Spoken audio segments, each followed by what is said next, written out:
নমস্কার, আমি সোমা। আমার আরও একটি নতুন ব্লগে তোমাদের সকলকে অনেক স্বাগত জানাই।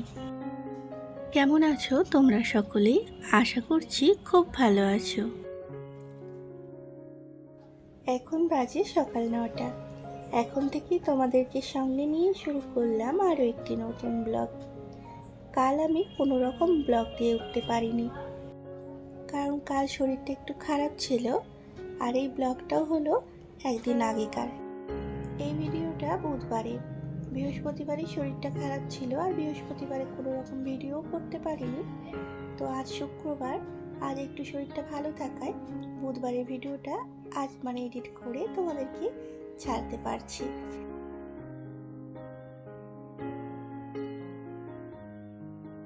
আর এই তো সকালের সমস্ত বাসি কাজ করে নিয়ে স্নান করে এই যে রান্না বান্না বসিয়ে দিয়েছি।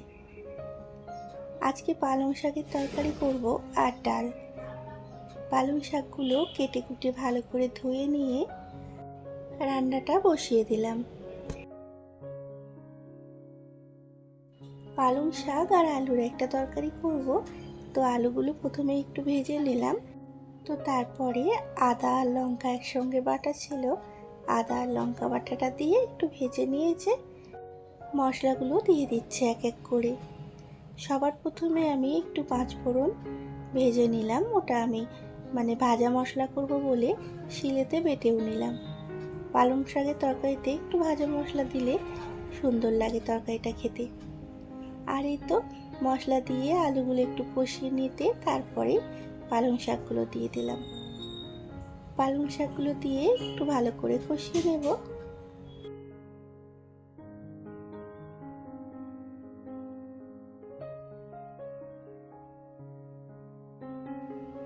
রান্নাটা হয়ে যেতে সবশেষে একটু ফোড়ন দিয়ে নিলাম। কিছু বড়ি আর একটু তেজপাতা আর শুকনো লঙ্কা 5 ফোড়ন দিয়ে পালং শাক তরকারিটাকে একটু ফোড়ন দিয়ে নিলাম। প্রথমেই যে ভাজা মশলাটাকে করে রাখলাম, তো সব শেষে এই ভাজা মশলাটা একটু ছড়িয়ে দিলাম আর একটু চিনি। যে কোনো শাক তরকারিতে আমরা একটু চিনি দিই, মিষ্টি মিষ্টি একটু ভালো লাগে। আর এই তো তরকারিটা হয়ে যেতে নামিয়ে নিলাম।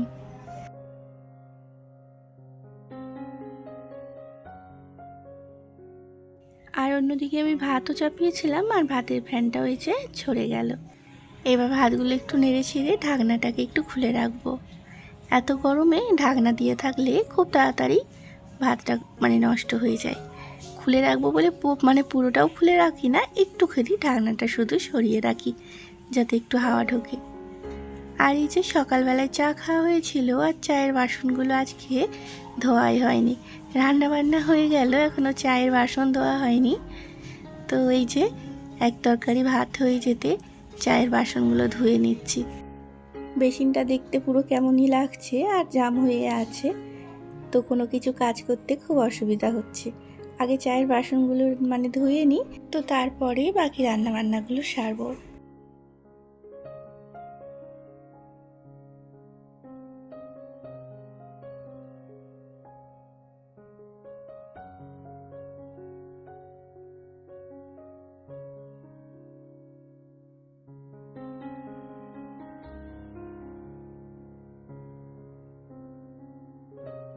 আর এই তো বাসন কুসনগুলো গুছিয়ে ধুয়ে নিয়ে ডালটাও করে নিলাম। এবার ওভেনটা আর কিচেনটা ভালো করে মুছে গুছিয়ে নেব।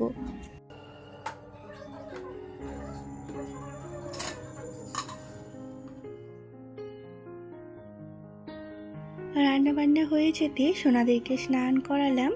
তো তারপরে রান্নাঘরটা গুছিয়ে বাগিয়ে যে ভাত খাবো। সবাইকারই ভাত বেড়ে নিচ্ছি। সকালবেলায় চা, বিস্কুট, চিড়ে ভাজা এসবই খেয়েছি। তো তাই সকাল সকাল আজকে ভাত খেয়ে নেব। এখন 4টে বাজছে। খাওয়া দাওয়ার পর একটু শুয়েছিলাম, দিয়ে যে গাছে জল দিচ্ছি। আর তোমাদের দাদাভাই ঘরে এসেছিল। আমি গাছে জল দিচ্ছি দেখছে, তার সত্ত্বেও পাইপটাকে আমার হাত থেকে কাড়াচ্ছে। আর গাছে জল দিতে না আমার ভীষণ ভালো লাগে। তো তাই ওকে ঠেলছি, যাচ্ছে না বলে একটু ভিজিয়ে দিলাম, তো ভয়েই চলে গেল।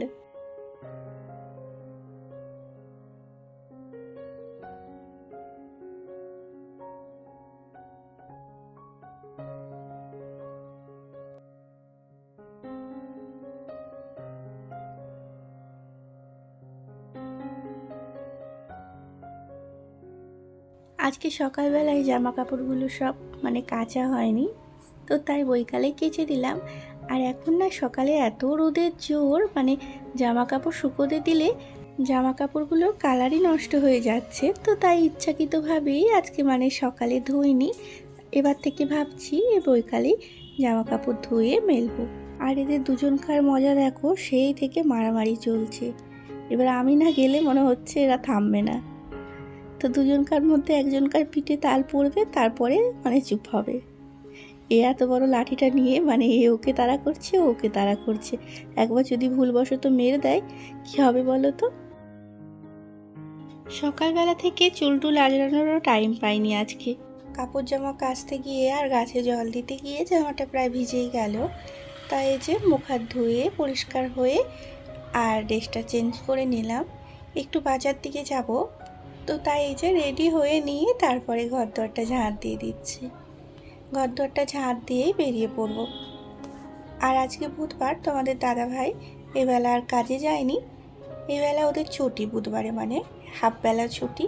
তো তাই একটু বাইরের দিকে গেছে। এক জায়গায় আম গাছের পাকা আম, গাছ পাকা আম বিক্রি করছে। তো তাও এখান থেকে আধ ঘন্টা দূরে তোমাদের দাদাভাই আর কাকা গেছে দুজনে মিলে। তো আর আমি বলেছি একটু নিম পাতাও নিয়ে আসতে। ওই ধারে নিম টিম গাছ আছে, তো তাই নিম পাতা একটু দরকার ছিল। এই গরমে না আমার সোনার গায়ে অনেক র্যাশ হচ্ছে মেয়েটার, তো একটু নিম পাতা দিয়ে সাবান বানাবো। তো তাই আমি পাঠালাম ওকে জোর করে। আর আমার ছেলেও আজকে ওর মামাদের সাথে ফুটবল খেলতে গেছে, তাই ঘরে কেউ নেই। তাই মেয়েটাকেও রেডি করিয়ে নিয়েছি, মেয়েটাকেও সঙ্গে করে নিয়ে যাব।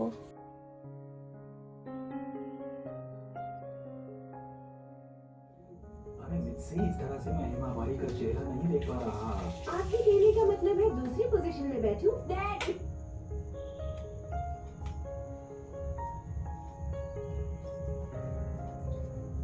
এই গরমে বাইরে কোথাও বেরোলেই একটু জল নিয়ে যেতে লাগে। আবার সঙ্গে যেহেতু মেয়েকে নিয়ে যাচ্ছে, একটু না হাঁটতে হাঁটতেই বলবে জল পিপাসা পেয়েছে। তো তাই এই যে একটু জল নিয়ে নিলাম।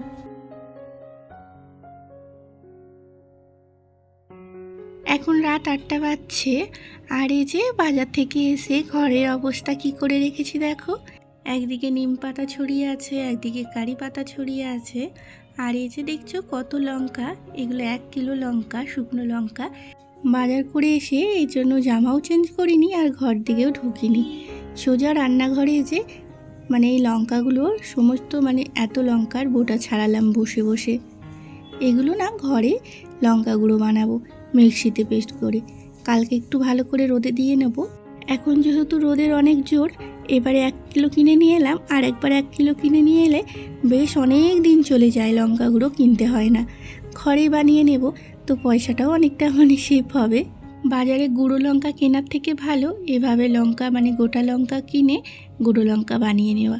তাতে পয়সাটাও অনেকটা বাঁচে, এতে জিনিসটা একদম খাঁটি পাওয়া যায়। সব থেকে ভালো এই গরমকালে গুঁড়ো লঙ্কাটা করে নেওয়া ঘরে।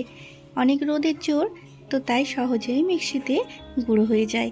একদিন পুরো দিনটা রোদ খাইয়ে নিলে খুব সহজেই মিক্সিতে লঙ্কা গুঁড়ো হয়ে যায়। এই সমস্ত জিনিস ঘরেই করে নিলে মাসের শেষে সংসার খরচটাও অনেকটা সেভ হয়। আর এখন মার্কেটে গুঁড়ো মশলায় অনেক কিছু ভেজাল থাকে, তো তাই এই সব জিনিস ঘরে করলে কিন্তু শারীরিক দিক দিয়েও তুমি অনেকটা ভালো থাকবে। তো বন্ধুরা, আমার ব্লগটা যদি কোথাও এতটুকুও ভালো লেগে থাকে তাহলে আমার চ্যানেলটিকে সাবস্ক্রাইব করে আমার পাশে থাকার অনুরোধ রইল। আর যারা অলরেডি এটা করেছো তাদেরকে জানাই অসংখ্য ধন্যবাদ। তোমরা ভালো থেকো, সুস্থ থেকো। আবারও দেখা হবে একটা নতুন ব্লগে।